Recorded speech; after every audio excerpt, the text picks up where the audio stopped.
안녕하십니까. 행정안전부 안전정책실장 허은욱입니다. 오늘 오전 국무회의에서 보고된 범정부 화재안전특별대책에 대해 설명드리겠습니다.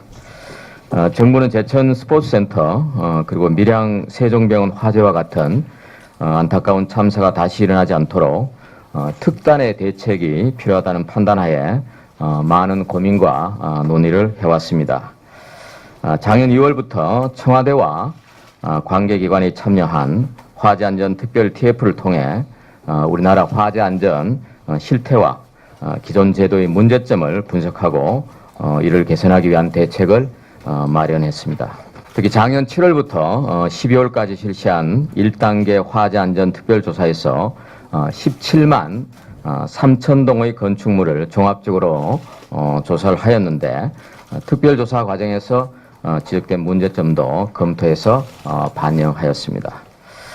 오늘 보고된 대책은 화재 피해를 예방하기 위한 안전제도 개선과 화재 발생 시 인명피해를 최소화하기 위한 대응체계 개선, 국민과 함께하는 안전문화 확산이라는 세 가지 방향에 따라 총 227개의 개선 과제를 포함하고 있습니다.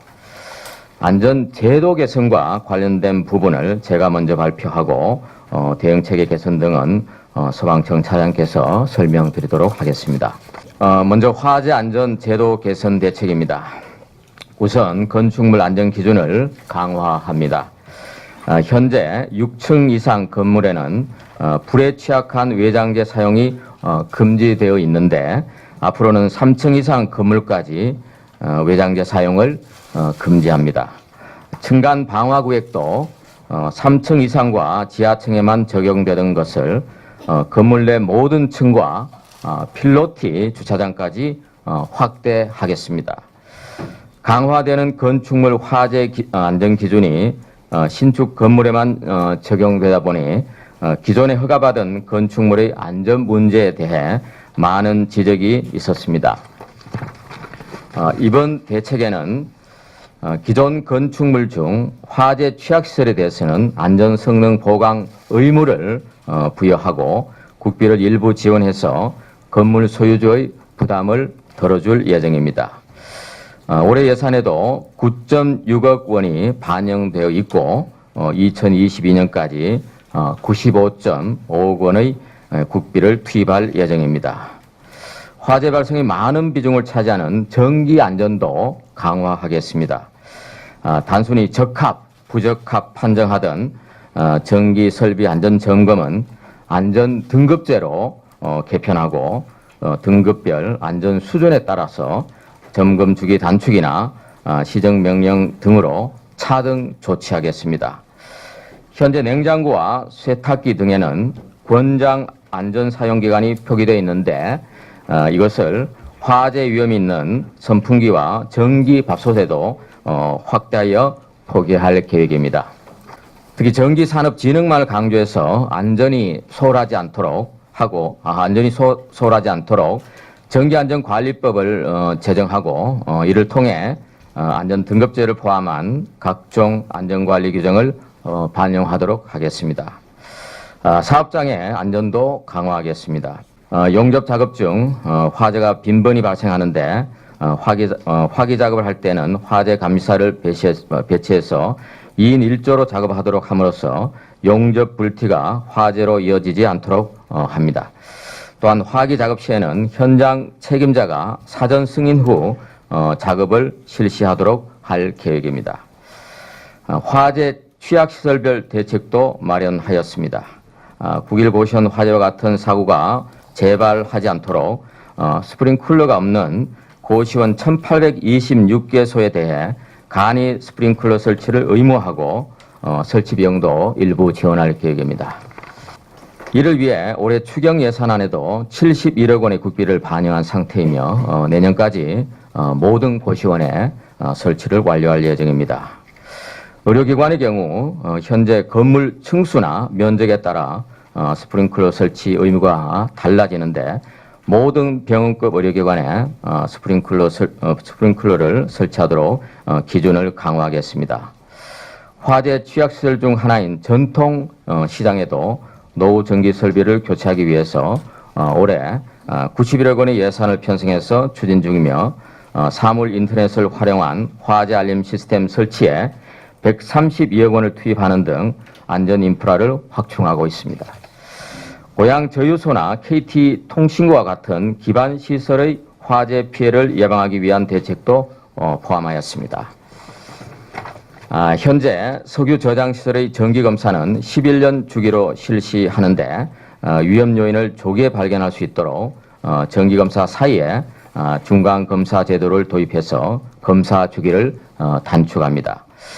500m 이상의 통신구에만 적용되던 소방시설 설치 의무를 모든 통신구로 확대하는 등 통신시설의 안전관리 기준을 강화하겠습니다.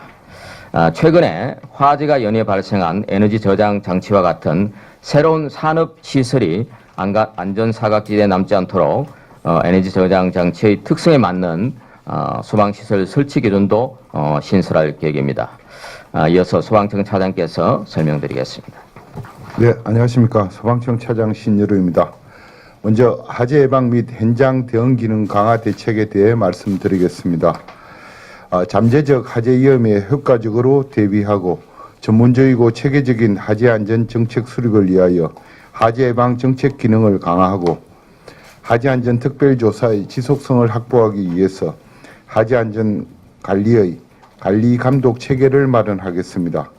국민 누구나 쉽게 소방시설 기준을 확인하고 적용할 수 있도록 현행 용도별 단일 분류 체계로 된 소방시설 기준을 수용 인원과 건물 특성 등을 고려한 이용자 중심의 용도별 분류 체계로 개편하겠습니다. 그리고 기존 유선 방식의 화재 경보 시스템에 IoT 기반의 신기술을 접목한 무선 통신 방식의 화재 알림 시스템을 도입하여 실시간 화재 감시 체계를 강화하겠습니다. 지난 4월 4일 강원 산불 대응과 같이 전국 단위 총력 대응과 시도 경계 없는 현장 도착 시간 중심의 출동 체계 전환을 위해서 119 통합 정보 시스템을 구축하고 화재 초반에 최고 단계의 출동 방식 운영과 국가 단위 통합 대응 훈련을 정례하고 대응 재난 시에는 재난 발생 시에는 시도 대응 중심에서 소방청 중심의 총력 대응 체계를 구축하겠습니다. 그리고 재난 현장 대응 시스템 고도화 등의 법률적 근거 마련을 위해서 화재 대응에 관한 법률을 제정하겠습니다. 그리고 제천 화재에서 나타난 상황 관리의 문제점을 해결하기 위해서 1인이 담당하던 119 신고 접수와 간제 체계를 신고 접수와 간제 기능을 분리 운영하고 체계적인 상황 관리를 위해서 상황 관리 인력도 보강하겠습니다. 또한 현장 인력 2만 명을 22년까지 충원하고 기존 소방력을 재배치하여 상감 백지 등 소방서와 먼 거리에 있는 화재 대응 취약 지역 출동 시간을 단축하는 등 소방 안전 서비스가 소외되는 지역이 없도록 하겠습니다. 아울러 현장 지휘 간의 지휘 역량 강화를 위해 이론 사례 중심의 강의식 지휘관 교육을 다양한 사고 상황을 가정한 모의 훈련 중심의 현장 직무 실전 훈련으로 개편하고 22년까지 중앙에 지휘 역량 강화 센터를 구축하겠습니다. 다음은 소방 장비 보강 등 현장 대응 역량을 개선입니다. 재난 현장에서 소방대 간 원활한 소통과 현장 지휘를 위해 금년 내로 아날로그 무전기를 디지털 무전기로 전량 교체하고 소방용 무선 주파수를 지휘망과 작전망으로 분리 운영하겠습니다. 또한 좁은 골목길 등에서 접근성과 기동성이 뛰어난 소형 사다리차를 점진적으로 보급할 계획이며 국제 기술 동향을 반영한 한국형 소방장비 포중 규격도 개발 보급하겠습니다. 아울러 6월에 국립소방연구원 발족과 함께 신종 재난대응기술연구 등 소방연구 기능도 강화하겠습니다. 또 다음은 소방 다음은 안전문화 확산 계획을 설명드리겠습니다. 먼저 하재시 행동 요령을 몸으로 익히고 습관화할 수 있도록 체험 교육을 확대하고 실전과 같은 하재 대피 훈련을 강화하고자 합니다. 집, 학교, 직장 등 생활 공간에서의 하재시 대피 습관화를 위해 불나면 대피 먼저라는 교육과 대국민 홍보를 활성화하고 하재에 취약한 다중이용 시설 등에 대해서는 사전 예고 없는 불시 대피 훈련을 실시하겠습니다. 가정, 직장 구성원 등이 스스로 하재 안전점검에 참여하는 안전점검 실천운동을 전개하는 등 국민 개개인과 민간의 대응 역량도 높이겠습니다. 끝으로 향후 계획입니다. 하재 안전 특별 대책 마련에 따라 각 부처별 세부 추진 과제에 대한 이행 사항을 지속적으로 점검하고 금년 말까지 추진하는 2단계 하재 안전 특별 조사 결과를 분석하여 지속적으로 하재 안전 관리 체계를 보완하겠으며 국가 안전 정보 통합 시스템 구축이 완료되는 21년부터 건축, 소방, 전기, 가스를 포함한 하재 안전 등급 등 건축물 안전 정보를 국민들께 공개함으로써 국민의 안전 선택권을 보장할 계획입니다. 이상 주요 대책을 말씀드렸습니다. 올해 말까지 2단계 하재 안전 특별조사가 진행 중이므로 2단계 조사가 완료되면 지금까지 말씀드린 대책에 추가하여 개선할 사항은 없는지 확인하고 지속적으로 보완해 나가겠습니다. 또한 하재 안전 특별조사 결과는 향후 국민들에게 공개할 계획입니다. 지금까지 다양한 대책을 말씀드렸습니다만 하재 안전은 정부와 국민 모두가 협력해야 성과를 달성할 수 있습니다. 하재로부터 안전한 사회를 실현하기 위해 국민 여러분의 적극적인 관심과 동참을 부탁드립니다. 감사합니다. 예, 파이낸셜 뉴스의 안태호 기자입니다. 그 화재 예방 대응 기능 강화 관련해서 세 가지 여쭤볼 게 있는데요. 먼저 예방 정책 수립을 위해서 조직 기능 강화를 한다고 하셨는데 좀 구체적으로 어떻게 기능이 강화되는지가 궁금하고요. 두 번째는 노후 무전기 전량 교체 관련해서 현재 현황이 어떻게 되는지가 궁금합니다. 세 번째로는 소형 소방 사다리차가 이게 2018년 초과 중반에 이미 추진한다고 얘기가 나왔었는데요. 어느 단계까지 진행이 됐는지가 궁금합니다. 네. 제일 처음 사실은 지금 소방청에는 하재 예방과 과 단위로 있습니다. 그래 법령은 법만 따지도 지금 4개를 가지고 있고 영이나 규칙 같은 거 합하면 한 20개 가까이 됩니다. 그래서 조직을 좀 확대할 필요가 있고 그러다 보니까 화재가 날 때마다 그때 땜질식 처방밖에 못하고 예방 정책을 수립하는 데는 한계가 있어 왔습니다.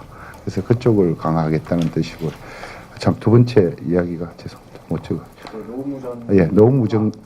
노후 무전기 관계는 지금 교체율이 95% 정도 지금 현재 되어 있습니다. 올해 말까지는 100% 디지털 무전기로 교체할 수 있습니다. 그리고 세 번째가 소형 사다리차는 지금 개발이 거의 되었습니다. 그래서 지금 예산 사정도 있기 때문에 하루아침에 전국 215개 소방서에 다 배치가 곤란하기 때문에 올 금년 하반기부터 노후 사다리차가 교체되는 시점을 맞추어서 소형 사다리차가 필요한 그런 지역에는 교체해 나갈 생각입니다. 그 개발은 되었습니다. 불교왕성의 박성룡인데요. 소형 좁은 골목에서 기동성이 확보되는 소형 사다리차 개발 보급하신다 그랬는데 사실 소형 사다리차를 운영을 할 수밖에 없는 게 결국 좁은 골목길에서의 불법 주정차 문제잖아요. 이 부분도 좀 같이 조치가 들어가야지. 예를 들어서 유튜브 영상에서 나오고 그러지만 다른 나라 같은 경우는 소방차 진입을 할 때 막고 있는 불법 주정차 같은 경우는 강제적으로 조치를 취하고 그 부분에 대해서도 공권력이 제기되는 걸로 알고 있는데 이런 부분도 같이 병행에 대한 거 아닌가요? 지금 그 불법 주정차 문제나 불법 주정차가 아닌 우리 그 주택가에 가면 이면도로 같은 경우는 무질서한 주차라고 합니다. 항식선이 없는 주차선은 항식선이 없는 상태에서 소방차가 못 지나가게 차를 막 이면도로에 해놨지 않습니까? 주택가 가면 그는 무질서한 주차라는데 두 가지 다 저희 법으로 제천 화재 이후에 저희들이 차량을 뭐 파손했으라도 어떤 조치할 수 있는 강제권은 갖고 있습니다. 그렇지만은 구조적으로 사실은 대형 그 사다리 차가 폭이 하려면 한 10m, 15m까지 필요하거든요. 그래서 차를 그 아웃리그를 전개하고 못할 수 있는 지역이 있습니다. 그래서 그렇기 때문에 소형 사다리 차도 좀 필요한 경우도 있고요. 지금 기자님 말씀하시는 그 정책도 병행해서 지금 강제 집행할 수 있게 법을 개정했습니다. 벌써. 예, 연합뉴스 권수영 기자라고 합니다. 그 관할 지역에 관계없이 시도 구분 경계 없이 신속히 출동해가지고 현장 도착하는 시간을 줄인다라고 돼 있는데 이게 구체적인 시간을 어디에서 평균적으로 지금 어느 정도로 이루어지고 있는데 어느 정도 수준까지 줄인다 이런 구체적인 수치나 그런 로드맵이 있나요?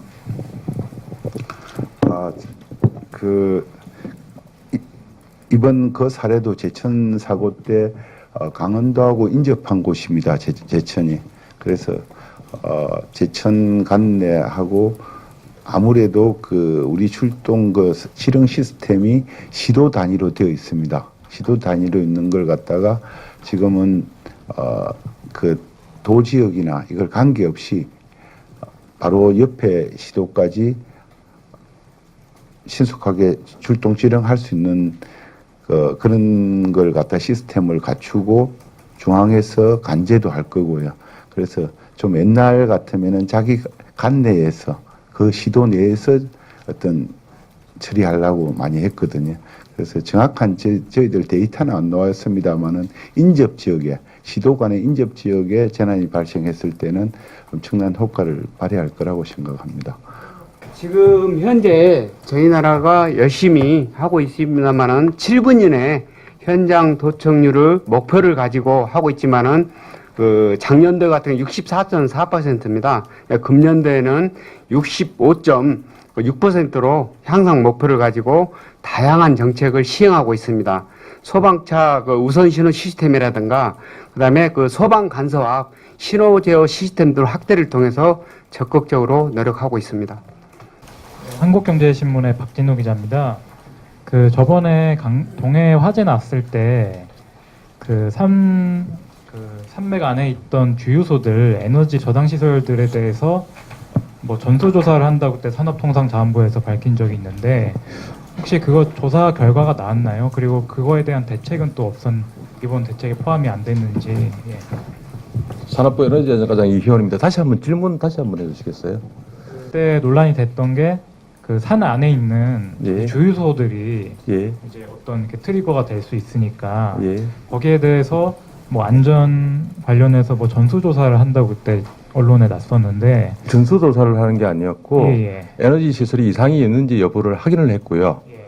그래가지고 저희 저번에 산불 났을 때 피해를 입은 시설은 없었습니다. 그리고 그 저장 시설 관련해서 ESS 말씀하시는 거예요? 예예. 예, 예. 그리고 그 주유소도 그때 얘기한 주유소에는 피해가 있었던 게 없었습니다. 그래요? 예. 근데 그 예전부터 논란이 되었던 게 그 산 안에 있는 이제 에너지 저장 시설 관련해서 저기 뭐지 산림과의 이격거리인가요? 뭐 예. 예. 뭐 그거를 뭐 한 50m, 100m 떨어뜨려 놔야 된다. 예. 이런 얘기가 있었던 걸로 기억을 하는데 예. 그런 부분에 대한 조치 같은 건 지금 혹시나 이제 산불 관련해서 에너지 시설들이 이제 영향을 미칠 수 있는 것 같아서 그 관련돼서는 좀 관계부처하고 좀 협의를 하고 있는데요. 이번에 강원도 산불 났을 때 에너지 시설이 피해가 있거나 이런 것들은 없었습니다. 현재 2층 이상 건물에 불에 취약한 예장자 사용이 금지되어 있는데 앞으로 3층 이상 건물까지 사용을 금지한다 이렇게 되어 있는데요. 그게 강화되는 건축물 화재 안전 기준이 신축 건물에 적용되다 보니까 기존 대책에서 그 기존 건축물에 대해서도 안전 성능 보강 의무를 부여한다고 했는데 여기서 문제가 되고 있는 게 기존 건축물들인데 안전 성능을 구체적으로 어떻게 보강하시겠다는 건지 기존에 지어진 건물들이 굉장히 취약하게 지어진 건물들이 많은데 어떻게 구체적으로 보강하실 건지 좀 말씀을. 예, 국토부 건축안전팀장입니다. 기존 건축물에 대해서는 현재 건축물의 여건에 맞게 어떤 스프링클러를 설치한다던가 뭐 방화문을 설치한다던가 아니면은 절연띠라고 해가지고 그 외벽으로 화재가 확산될 수 있는 것을 그 차단할 수 있는 그런 것을 설치하는 그런 보강 공사를 저희가 어떤 특정 건축물에 대해서 그러니까 피난 약자가 이용하는 시설이라던가 다중이용호 건축물에 대해서는 그런 보강 공사를 실시하도록 하려고 합니다. 현재 그것과 관련해서 건축물관리법이 제정이 돼서 4월 5일날 이제 국회를 통과했고 그리고 저희가 그 비용은 약 4천만 원 정도로 건물당 4천만 원 정도로 예상이 되는데 그 중에서 한 3분의 2 정도를 국가와 지자체가 지원을 하고 나머지는 자부담으로 해서 건축물 보강 사업을 시행하려고 합니다. 가연성 외부 마감재를 이제 지금 현재 6층 이상에서 3층 이상으로 확대하고 뭐 이런 부분 이건 언제부터 시행된다고 보면 되는 건가요? 이게 뭐 준비 과정을 거쳐야겠지만 그리고 이게 또 전반적으로 이 대책을 마련을 해가지고 이게 뭐 분야별로 다 이제 뭐 조금씩 이제 언제 뭐 목표치라든가 그런 시기가 다르겠지만 1차적으로 이 정도는 마친다 이런 그런 시점이 좀 있나요? 죄송합니다. 두 가지 관점인데 첫 번째는 신축 건축물에 대한 부분입니다. 외벽에 이제 가연성 외장재를 사용을 제한하도록 하는 거는 현재 저희 건축법 하위 법령이 개정 중에 있고 저희 목표는 한 6월 정도로 개정이 되면은 한 6개월 이후 시행하는 것으로 그렇게 해서 그때부터 지어지는 건축물에 적용을 하게 되고요. 기존 건축물의 화재 안전 성능을 보강하는 것은 이제 모든 건축물에 대해서는 할 수 없고 앞서 말씀드렸다시피 피난 약자가 이용하는 시설인 뭐 의료, 지역 아동센터, 청소년 수련원, 뭐 노유자 시설 등에 또는 그 다중이용업이 설치된 그런 건축물에 적용을 하게 되는데 건축물관리법 근거법령은 이번에 제정된 건축물관리법입니다. 그래서 시행하는 시기는 공포 1년이기 때문에 내년 5월부터 시행이 될 것 같고 2022년까지 성능 보강을 완료할 계획입니다. 다만 현재 법적으로 강제되어 있지는 않지만 시범 사업으로서 동일한 형태의 사업을 진행을 하고 있고 현재 시군구를 통해서 신청을 하시면은 일부 그 국가와 지자체에서 지원을 받아가지고 건축물 보강 사업을 지금도 받으실 수 있습니다. 그럼 이상으로 브리핑을 모두 마치겠습니다. 감사합니다. 감사합니다.